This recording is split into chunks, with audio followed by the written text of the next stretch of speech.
Vice President Harris was heckled at two separate events in Houston, Texas, and Kalamazoo, Michigan. Let's see how she handled it. Abortion is banned from the moment of conception. You know what? Just send them to that small rally down the street. Oh, snap. I wonder what rally she was talking about.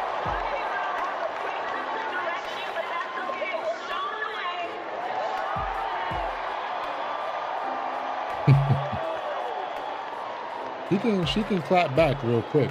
I gotta give it to her for that. Because we know what's at stake and we will not be silent. We know what's happening here in Texas. Doctors and nurses could go to prison for life simply for providing reproductive care. Think about that.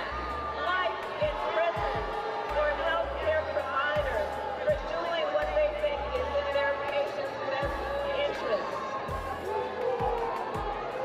You know what? The beauty of It's crazy that they booed her, but Forbes, you gotta kind of do better than that. You big, you're supposed to be with it with the audio, but that's okay though. That's okay. We got the gist that somebody or a group of people was heckling her. I wish that they would have kind of showed like who was heckling her. And if you guys can possibly find me a video of that like that, I would greatly appreciate it. But I must say that she handled her own there. She didn't let it rattle her, which was very good. There's people that's always gonna try to heckle you. Especially when you're running for politics. Like, listen, I can tell you guys firsthand, when I ran for city councilman of my district in Bed-Stuy, when I used to live in Bed-Stuy, and at the time, about 27 years old, this is 2013. So I was like one of the youngest candidates running for city councilman. And I had a green suit, right? So it was in the church, and me and my uncle was there. So I'm at the podium, or well, it was like a table with about 4 or 5 other candidates, right? So I made a comment about thinking about how kids need to get their butts whooped, and that's how parents can get their things together. But I had said ASS, and oh my goodness, there was like, oh, you can't say that in the church. You're disgracing the church, and this, that, and the third. And oh my goodness, my uncle was like, oh my God. And then right when they was like at the end of the debate and they was asking questions, there was one lady, I'll never forget her. She called me out. Now, mind you, I had a green suit. I didn't know any other colors but green, but she knew. And she was like, oh, and the man in the turquoise suit, this question is for you. How are you gonna think that you're gonna get these kids under control? How are you trying to say that parents don't know how to raise their kids? I was like, turquoise, what color is that? She's like, yes, suit. I was like, man, come on, man. I was like, well, listen, I'm gonna do my best to get these kids under control because they're running rampant. Now, mind you, that was 2013 now. Look what's going on now. But yeah, but say, hey, listen, this is gonna happen as a politician. You're gonna get heckled. You gotta be prepared for it. And you running for one of the biggest jobs in the land. Oh, of course you're gonna get heckled. Oh, yes. Yes. There's no way that you're gonna be able to survive without being heckled. So you gotta have thick skin when you're trying to get into politics. This is why a lot of people can't do it. Politics is a rough, sometimes dangerous, but it's also a very crooked game. So you have to be ready to do what you gotta do. You have to be ready to say that, hey, listen, I could brush it off and just keep on moving, keep doing what you gotta do, and just say, hey, look, on to the next. Hey guys, this is just a short message to ask you, if you haven't already, to like the video. That would greatly help me out. And if you're not subscribed to my channel, I would greatly appreciate it if you do subscribe. Why? I'm a new YouTuber and I'm trying to grow, and I'm trying to reach over 1,000 subscribers by my birthday in December. So please, help a brother out. Thank you for watching. Back to the video. Let's get to another video and check out what happened in Kalamazoo, Michigan. Hard work is joyful work. And make no mistake, we will win. We will win. I wish her luck. I wish her luck. I didn't vote for her. Early voting started in New York since Saturday, and I didn't vote for her. I voted for Uncle Trump. And like, I'm not saying that he was my first choice, because he wasn't. I'm an independent, and I was leaning towards Robert F. Kennedy Jr. But once Robert F. Kennedy or RFK Jr. dropped out and threw his support to Trump, I said, well, let me start to really look at Trump's policies. And then I looked at his policies, and I was waiting for her policies to come out. And I was like, okay, this is just a female Biden. So I was like, nope. And then Trump, I said, listen, we got to get this immigration stuff under control. But hey, listen, there's going to be people that's going to vote blue no matter who. And there's going to be people who's going to vote red until they're dead. So, hey, it is what it is. For me, if I felt that Harris was the better candidate, I would have voted for her. I have no problem voting for a woman. People might say, oh, you don't like her because she's a woman that's standing third. No. All right? Nope. Now, hey, would I, like in 2016, did I support Hillary? Not necessarily. But I voted for Trump as a joke in 2016. I was like, there's no way in hell that this man is going to win. Hillary got this. And the next thing I know, I wake up early in the morning to go to work as a bus driver, and I see him coming down. I said, oh, crap. So you never know. Trump could win and she could win 50-50, but hey. We will win. We will win. We will. Yes, we will.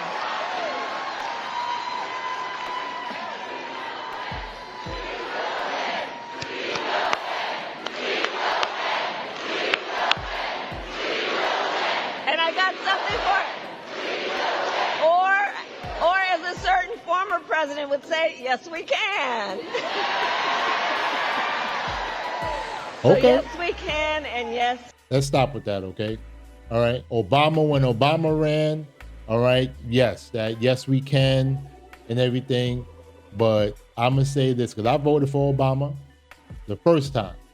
All right. I was like, man, I was proud too, man. I cried, I ain't going to lie, I'm not going to lie. Like when they announced California, and I never forget, it was 11 o'clock, and they announced California, and then said President-elect Barack Obama.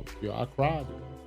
I was like, damn, man, this is the future, I was so happy. I was so happy, man. I wanted to go and watch them, but I was like, I ain't trying to go all them people and everything, and then I gotta pee, and the next thing you know, I gotta bum rush people. I don't got time for that.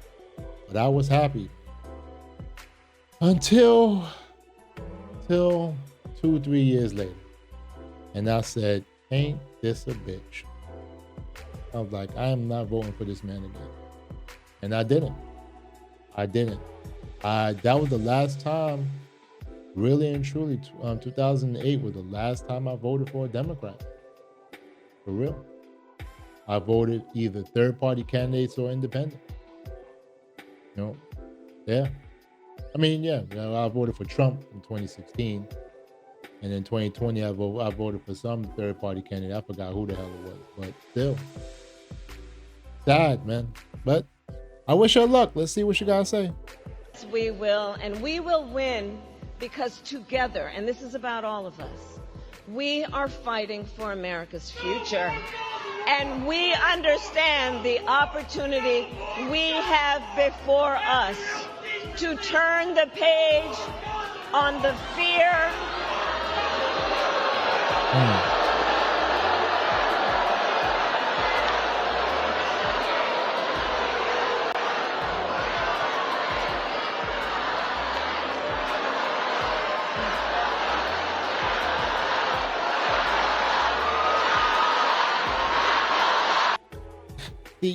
Forbes, I understand that they want to, just look at the person who's speaking and everything, but like, man, they really did a little bit of a disservice to the people at home when they should have just at least turned so that the people can see exactly who was doing the yelling, the protesting, the heckling and stuff like that. Because we like stuff like that. Sometimes I've come to the conclusion that there's times when we kind of like to see chaos. I mean, for me, I like to see it because I want to report on it and give my commentary because, I want to see who's doing it. But I can say that she's holding her own. She's holding her own. Okay. Thank you all. Thank you all. Thank you all. And listen, on the topic of Gaza, we must end that war. And we must end the war and bring the hostages home. But now I am speaking about 2020. I'm going to say this. Right? And yeah, so it was some protesters who were, yesterday were Palestinian protesters that were, heckling her about the war in Gaza and stuff like that. For me, I'm going to be straight off the bat. This war needs to end. Okay? It needs to end.